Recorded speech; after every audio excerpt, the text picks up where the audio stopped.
Hey, what's up, blue collar business owner? Welcome back to the Blue Collar Prosperity Podcast. I'm your host, Paul Maskill, where we focus on helping guide you to have a prosperous blue collar business. Today, we have with us Brad Scruggs. Brad is one of the founders of Zyra Talk. They've been in the automation and AI space for nearly 10 years now. They got their start by automating chat on home service business websites and work with over 5,000 customers. Last year, they rolled out an AI voice product that many businesses call their AI CSR to handle overflow and after hours calls. And now some are even using AI as their first line of defense. They are approaching over 1,000 customers using their AI CSR and handling tens of thousands of calls per week. So that is Brad Scruggs. Welcome, Brad. Thank you so much for being here. What is happening today? Yeah, I'm excited to be on and appreciate the invite. Excited to chat about AI because, we were talking right before we hit live, and some people are skeptical, other people are super excited. So this will be an important conversation for a lot of people to hear. I totally agree. So let's dive right into it. So obviously you've been doing AI longer than most. 10 years ago, people, if you said AI, they wouldn't even know what that stands for. Now you probably can't go a couple hours without hearing AI, AI powered, AI backed. Like people are throwing it in everything now. So Yeah. how did you guys get started in the AI space and get to where you are today? Yeah, so we've been doing automation and AI, specifically in the home service space for about 10 years now. So I'll give the short story. We actually started with a lead gen company similar to Angie's List, Home Advisor, or some of the other lead generators out there. It was called Great Pros, and we were generating thousands of leads per month. And at that time, we were like, man, if there's anything we can do to increase our website's online conversions, we're willing to try it. So instead of online forms, we built an automated chat for ourselves. We weren't even thinking about going to market with our clients with that, but we saw a pretty significant increase in our conversions. And with how much money we were spending on Google and these other lead sources, we were like, man, I wonder what would happen if we just gave this away to some of our customers in the home service space. So here in Phoenix, some pretty big names, George Brazil, Chaz Roberts, they started using our chat and they started getting really good results. And the feedback was great. So long story short, we ended up phasing out the Great Pro side of things and started running with AI chat and automated chat for people's websites. The goal was always to get into the phones because for every chat a company was getting, we saw the data. They were getting 100 phone calls for every one chat. We were like, man, if we can ever automate phone conversations, that would be incredible. At the time, this was now about 7 years ago. IBM Watson is what we were using to analyze intent of chat. Their voices sounded super robotic. So we built something on the voice side, and it just was not ready to go to market with. As of about 2 years ago, with the advancements with AI and some other products out there, we've now built an AI CSR that we're handling tens of thousands of calls per week. And our clients love it. I'm sure you see people in some of these Facebook groups, they talk about us, they're saying great things about us. And we had one week where we onboarded 80 customers. Right now, we're onboarding about 40 to 50 per week. And we will have well over 1,000 customers here pretty soon. So there's been a lot of momentum, and we've been staying very busy. Awesome. Well, kudos to you and congrats on the success. That's awesome to really, to stick with it and to get to where you are today and just even have that vision of like, man, if we could ever get this right for voice Oh, yeah. 7 years ago. Now you're getting there. So how does it Yep. work? Because obviously a lot of people have heard about it. They might have called companies that have it just to kind of test it out. But like, what's the whole process of training an AI? Getting them to know your company, getting them to know your scripts. How does that whole process work? Yeah, that's a great question. So every client that we onboarded, we obviously have best practices that we tell them, and they lean on us for that. So we have our best practices, but everyone is onboarded specifically about information about their company. So it's not like you can just, hey, sign up for Zyra Talk and go live the next day. We have an onboarding call where we're understanding FAQs about their company. Hey, do you work on boilers? Do you work on window units? Some people it's yes, some people it's no. We're also asking questions. How do you want to handle customers who aren't too happy? How do you want to handle reschedules, cancellations? How do you want to handle after hours calls, notifying technicians after hours? So there's a lot that goes into onboarding a customer. But that first onboarding call, it's only about 30 minutes, and then we'll build the product for them. So we can do some testing, they can do some testing, make any tweaks after that. And then we're setting up call forwarding for the company. So if they're not answering the phone within 2, 3 rings, or 30 seconds, whatever it is, and then whatever time after hours, we're setting up call forwarding rules for the company so that they're not missing calls. And that's the number one issue that we're solving is these businesses are missing so many calls. And I know one of our partners, he had posted on his personal Facebook, how many calls do you think a home service business is missing? And you're very educated in the space, so you probably know a pretty good range. It's about 15 to 35% that these businesses are missing calls. And as an average person, you hear numbers like that. It's like, man, they're missing that many calls. How are they even staying in business? So that's the number one problem we're solving is making sure that that percentage is in the low single digits that they're missing calls. Yeah, and let's dive into that a little bit because I know talking to other people in the space, and just owning a home service business as well. A lot of the times we miss those calls, not because no one's in the office. It's because we're getting all these other calls that aren't actually people looking for service. It's, hey, can I talk to the owner? It's someone calling back in just to, check on something. It's salespeople. It's all these other calls that come in versus people that we actually want to talk to that we can solve their problem of, hey, I don't have heat, I don't have air, whatever it might be. So how does AI solve that problem if someone calls in and it's not a client? Yeah, that's a good question. I would say about 60 to 65% of calls are people looking to schedule service. That other 35, 40% of calls are people saying, hey, my technician was supposed to show up at this time, they didn't show up. Or, hey, I need to cancel a job, I need to reschedule a job. Or like you said, I want to talk to the owner. There's a lot of different scenarios that come up. So when we are training an account, we're setting up the goal of the conversation. And we're training the AI to understand what the goal of the conversation needs to be. So for all of these different scenarios, we have specific conversation goals for them. If it's something like, hey, I want to talk to the owner right now, the AI is going to let them know, hey, I'm an AI assistant.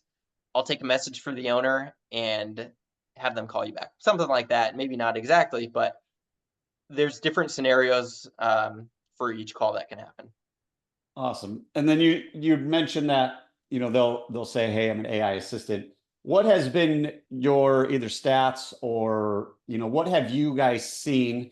Because there's difference of opinions of some companies want to announce that it's not a real human. Some people don't. What have you seen from like a statistics standpoint, call booking rate? Like how does that phrase affect the outcome of the conversation? Pretty significantly. And it's funny you ask that because we've been doing some testing over the last 2 months on this. For every client we onboarded, we used to say, hey, no one's available. I'm an AI assistant, blah, blah, blah. The abandon rates were about 20 to 25% with that. And a lot of people thought, okay, this is a voicemail or this is an advanced voicemail. And we were like, you know what? Let's try changing it. We actually had clients ask us, hey, do we have to say it's AI? So we started saying, hey, thanks for calling XYZ Plumbing, blah, blah, blah. My name's Susie. How can I help you? Or they'll name their AI, whatever they want.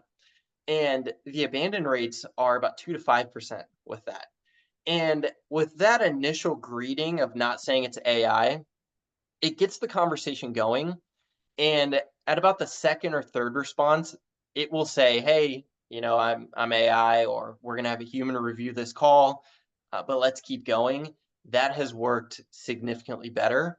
And again, our clients lean on us for best practices. So we're sharing data with them on what other clients are doing and what works well for them. So definitely seeing a shift there. Other people are like, we want to say it's AI. We're big on transparency. We want that to be the first thing that we say. So just depends on what the customer wants, but they'll lean on us as well. That's awesome. And that's great statistics and information. So when it comes to training this AI and then learning, obviously there's like an infinite amount of scenarios that somebody could call in for. Oh, yeah. What are like the realistic expectations of somebody that's thinking about, hey, I want to have, AI starting to my phone? What are the realistic timeline expectations or maybe number of calls the AI has to receive in order to like be pretty dialed in where you can confidently say this thing's ready to roll? So it's ready to roll, and we're confident going live after testing and everything day one. With that being said, not every call is perfect, and we don't sell perfect conversations. They're good, and they're 95% of the time they're perfect. But for the ones that don't pan out, or it's like, ooh, we wish it would have said this, or we wish it would have said that. Even those 5%, it's more so we wish it would have responded in this way. They can submit uh, that call with feedback for additional training. And we've got a team on standby where we're training the AI specific to their account, usually within the hour, to make sure that things like that don't happen again. And a lot of times it's for after hour scenarios. They'll be like, hey, I listened to this call. It came in at 1 a.m. We forgot to tell you what our emergency dispatch fee was. They gave our normal dispatch fee is, and gave what our normal dispatch fee is, and we don't want to do that at 1 a.m. So things like that come up. So after that first month of going live, it's usually pretty dialed in, and there's a lot of confidence between us and the company. That's really cool. So, I mean, it's really no different than a human, because if we're managing a call center, we're going to be listening to their calls and saying, hey, Brad, in that scenario, we should have said X, Y, and Z, or, hey, so-and-so, we didn't do this, let's work on that. So really, I mean, that's impressive to be 95% going in when you guys get started. So with that, you guys got, say, 1,000 customers. What is kind of the breakdown of how people are using it? How many people are using it first line of defense, that's all I use, versus how many people are doing overflow and after hours? That is a great question. First line of defense, we have had a couple people ask us if they can do that. And we're like, at first, we were like, are you sure? Do you really want to try that? Because even us, we were a little hesitant. And they were like, yeah, we're willing to try it at least for a day or so and just see what happens. So we have less, I would say around 10 who are starting to do that and transition to that. And with that being said, it's not like they're firing all of their CSRs.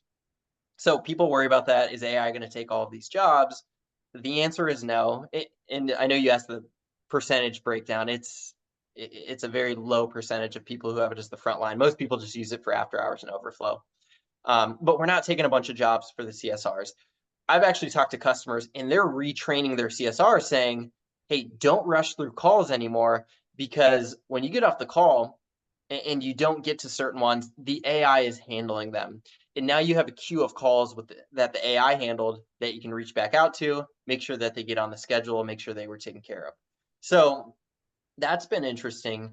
The other thing people have been doing is they've been transitioning some of their best CSRs to become dispatchers or even do outbound. And there's these opportunities to unlock new revenue that wasn't possible before because their CSRs were just all day on the phones. So there's been some interesting transitions that we have seen. That's awesome. So on that note, where do you see it going? So right now it's middle of 2024 going into the fall. Where's AI 12, 18, 24 months from now from a talk standpoint, just from like what you guys are doing?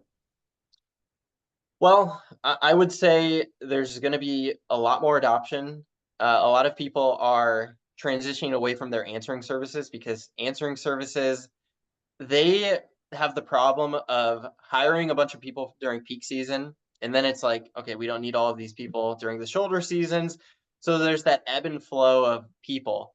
And we've actually been partnering with answering services so that they can use our product as their backup. So I think we're going to see a lot more of that. And obviously, the goal of these businesses is just not to miss calls anymore. And we're going to see more and more people adopt that. The people who are hesitant in the Facebook groups, they're more focused on the conversation being 100% perfect every single time. That's not even going to happen with humans. The understanding needs around the problem is, hey, calls are being missed. That's the issue. And I think more and more people are going to understand that and start to use AI. That's cool. And I mean, you're dialed in on, that's the problem we're solving, is 15 to 35% of missed calls. We're not trying to, do anything more than that, at least for now. So when it comes to like actually booking into, say, a program like Service Titan, I know a lot of answering services, a lot of companies will have them just take a message, you get an email, hey, Joe just called, he doesn't have heat, it's 2 a.m, someone call him back. Does AI or Zyra Talk specifically have the ability, or will it have the ability to then book direct? Because I think that's a big problem with answering services as well, is you can't train them just on your company because they're answering the phone for maybe 50 companies and they're, they're just trying Hundreds. to like keep the ship afloat versus move it forward. So what are the capabilities of Zyra when it comes to actually booking into a, CRM like ServiceTitan? Yeah, great question. And that is a requirement for a lot of people. So we have a couple different ways that we book into the major FSMs out there. For some people, they want it in the bookings tab as an unbooked job. Other people want it on the dispatch board as an unassigned job. So there's a couple different ways that we do it, but we're also looking at standardizing that process because when everyone wants something different, it's very hard to continue to scale and make everyone happy. So we're looking at a way to standardize it and say, hey, if this is a big enough problem for you, you'll just use this process. And the couple different processes that we offer, not just one, versus doing something completely custom for everyone. So we're working on that right now. And as far as advancements in the next 12 to 24 months, that's one of them. But yeah, we book into a lot of the major FSMs out there. Very cool. That's awesome. I mean, that's another huge pain point. Not only just getting the missed call, but actually doing something with it, especially after hours and overflow if they use it for that. So there's a lot of people. Go ahead. I was going to say, people don't want to manually input all of this information and it's time consuming. So we're analyzing the calls with AI actually. So the call summary will go in there. We're parsing the data as well. Customer's first name, last name, their address. We can check if it's a new or existing customer. So as far as getting it into the major FSMs, there's a lot that we have done to make that integration pretty seamless. It's not perfect for everyone, but we're getting there. And for some people it is perfect, but we're working on ways to improve it. That's super cool. Yeah. And the other problem, like if you're using an answering service and they're just taking a message, by the time you call that customer back, they probably already found somebody else, especially if it's after hours emergency type stuff, because they're not going to wait around for a call back. So there's a lot of people listening. They're skeptical of AI. They're also like, there's always late movers. What do you tell late movers of like, they're anti-AI, never going to use it, never going to do it? What do you tell those type of people, those type of business owners, leaders, today going into fall 2024, going into 2025? What do they need to know? Well, I mean, obviously, I would encourage them to try it. For a lot of people, they just need to see it working for a bunch of other people. If you go into the popular Facebook groups and just search Zyra Talk, you're going to see so far nothing but positive things from people, which is great. So people are already trying it. It's not like they're going to be guinea pigs for this. And again, understanding the problem, run a report. How many calls are you missing? Is it in the double digits? Chances are it probably is, even if you are using an answering service. So it's just important to understand your data. And then if you are willing to try it out, you can go to our website and request a demo. We'll take care of you. We're not super salesy. We are more so consultative to understand how we would fit into the business and understand their processes. So yeah, it's worth a shot if they want. If they want to see more people using it and get more confidence there, that's okay as well. Our product's always evolving, and it's going to be the worst it has ever been. It's always improving. So there's there's that. There is that. So as we start to wrap this up, our business owners, they're trying to build a more profitable business. They're trying to, increase cash flow, achieve their goals, build wealth, do all the things, have a business that can run without them. What's one thing they can do within the next 24 hours in order to move their business 1% forward? 1% forward. Well, if you do use AI and unlock those other revenue opportunities, try transitioning one of your CSRs to doing outbound. We have a client where they've done this, and I have seen the data. She generates about $90,000 a month of revenue for the company just doing outbound. So what she does is she creates these lists in ServiceTitans. Let's say people who've had their water heater installed by them in the last 8 to 12 months. They're probably due to get it flushed. So she calls them and says, hey, we installed your water heater on this date. It's due for a flush. Let's also run through this home checklist. Do you have any leaky faucets? Do you have any toilets that are running? Basically plumbing jobs. And if they do HVAC as well, you can do that too.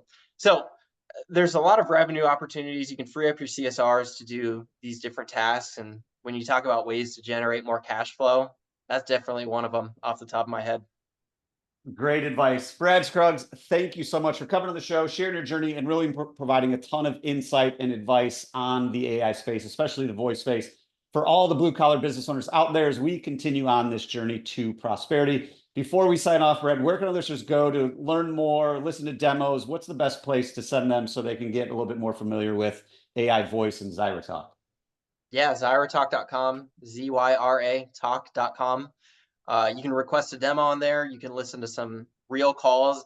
None of them are faked. We've heard of some horror stories where people will demo a competitor and they're like, hey, I didn't even get the product that was shown to me. So you'll hear real calls that actually happened, and you can get more information on our website as well. Awesome. Go there, y'all. ZyraTalk.com, ZYRA. Brad, thanks again for your time today. Really appreciate you. Yeah, thanks, Paul. Appreciate it.